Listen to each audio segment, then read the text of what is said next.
He has ChatGPT on his computer, and then he has some way to scrape what is trending. The Kansas City Chiefs, Taylor Swift, and Legarius Sneed are all trending on Twitter. And the robot will invent a full article on these keywords.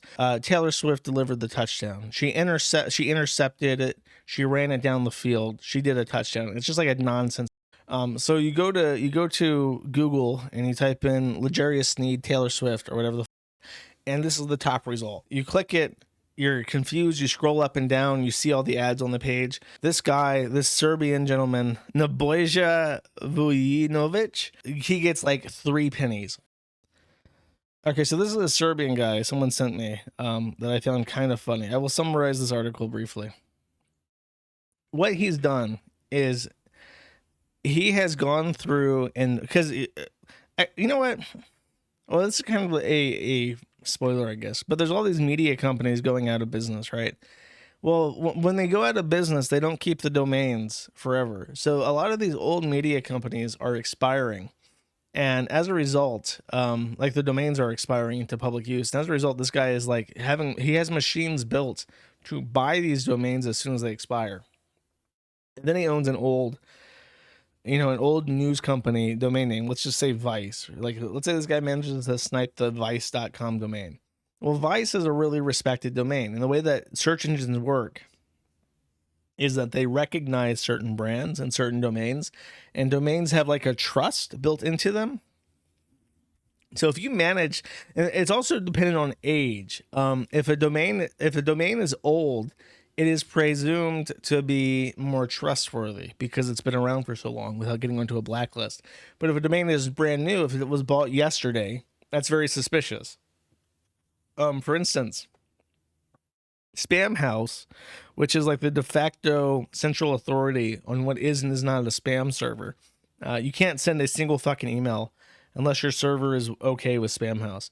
But Spamhaus considers the age of the domain as well. If a domain is registered yesterday and it tries to send email, it probably won't be read at all because Spamhaus will say, oh, this domain's a day old, so therefore it has to be spam. So you can't just like buy a domain name and set up a web server or an email server on it because Spamhaus is going to say, well, this is probably a spam account. And there's nothing you can do about it. Search engines work kind of the same way. If a domain is old, it's more likely to be trustworthy and it has better SEO. So he buys up all these old depreciated media sites, and then he starts writing articles. And by writing articles, I mean he has a chat GPT bot, and he says, like, he literally shits out articles. I assume what he does is something like this. He has chat GPT on his computer, and then he has some way to scrape what is trending. So he'll go on Twitter and then see that the Kansas City Chiefs, Taylor Swift, and Legarius Sneed are all trending on Twitter. He'll automatically feed these keywords into his chat GPT. And the robot will invent a full article on these keywords. Breaking news, Legarius Sneed and Taylor Swift I don't want to say hook up because that's Mutt's Law. Sneed is black. Taylor Swift delivered the touchdown. She intercepted it. She ran it down the field. She did a touchdown. It's just like a nonsense fucking article about the Super Bowl. Completely fictitious, invented from the mind of a machine. And then it gets posted onto vice.com. And so when you search, and then most importantly, there's a bunch of fucking advertisements on this website. So you go to Google and you type in Legarius Sneed, Taylor Swift, or whatever the fuck, and this is the top result. And it's all because Google, as far as Google is concerned, this is a real article. It looks like a real article. It looks like a human wrote it. It's a part of the Google ad program. It's on an old domain. It's on a respected media site domain. That has to be what you're looking for when you type that in. Then you click it. You're confused. You scroll up and down. You see all the ads on the page. This guy, this Serbian gentleman, I can't even pronounce his name. Nebojša Vujinovic. He gets like 3 pennies. off your mild confusion, and then you back out of the page and you close out or whatever the fuck. And then he just does this forever on like 80 different websites, pumping out garbage every fucking day, completely automated. And then he makes $30,000 to $50,000 a month because there are millions of confused people trying to understand what this absolute fucking nonsense on Google is.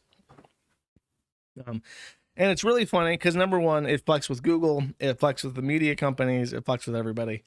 But it really kind of hammers home further how the internet will continue to become centralized. Because now it's like Google's entire strength is that it lets you find websites besides where you would normally look. Like if you don't know how to find something and you Google it, you can find it. Well, if it's unable to do that, then you're not really going to use Google. Like, if you like, if the internet gets so small that if you want a video, you go to YouTube. If you want a article, you go to Wikipedia. If you want the news, you go to X. And if you want recommendations, you go to TikTok. Well, then what's Google's cut of that pie, you know? If all information ever that you're allowed to read is on Wikipedia, if all news discussion is on Twitter, if all the videos and music that you want to listen to are on YouTube, and then everything else is like, what are cool places in London? And you type that into TikTok, and that's how you find restaurants and shit. Like, if that's your entire world, where does Google fit in? You don't have to find anything. Everything is centralized to 5 websites, and you know which they are. So Google really doesn't get to do anything anymore. It doesn't get to run ads on other people's website. It doesn't get to communicate people. It doesn't show ads and listings. It doesn't advertise small businesses. Like, so Google is intensely threatened by stuff like this, and I think it used to have machine learning in a way to try and identify real websites. But if it can't do that anymore because AI is also very capable of generating fake articles now, then you're just fucked. Yeah, I gave up on Brave. I mentioned this, but I don't know if people are arguing about like I'm using fewer and fewer Google products altogether. The only Google product that I'm using right now is, and I'm looking at my dashboard to make sure I'm not full of shit. I use Proton for my email. I use self-hosted email for a lot of my websites. I use Thunderbird for a client, but I use Molvad and private internet access for VPNs. My phone is Android, and I use Brave on that still, but I switched from Brave to LibreWolf on my desktop, and it works great. It works excellent. And then I switched LibreWolf to Molvad for my on-screen browser, so I can just, because it's very private, so it's like there's no history, there's nothing on it. It's a great streaming thing. Yeah, I switched off to Brave because I couldn't watch Bossman Jack. It would crash my browser, and if I have to choose between Brave and Bossman Jack, sorry.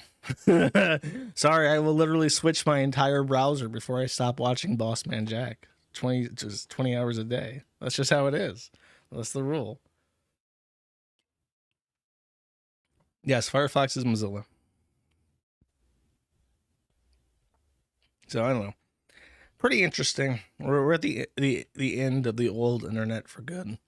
It's been over for a while, but now it's truly fucking over.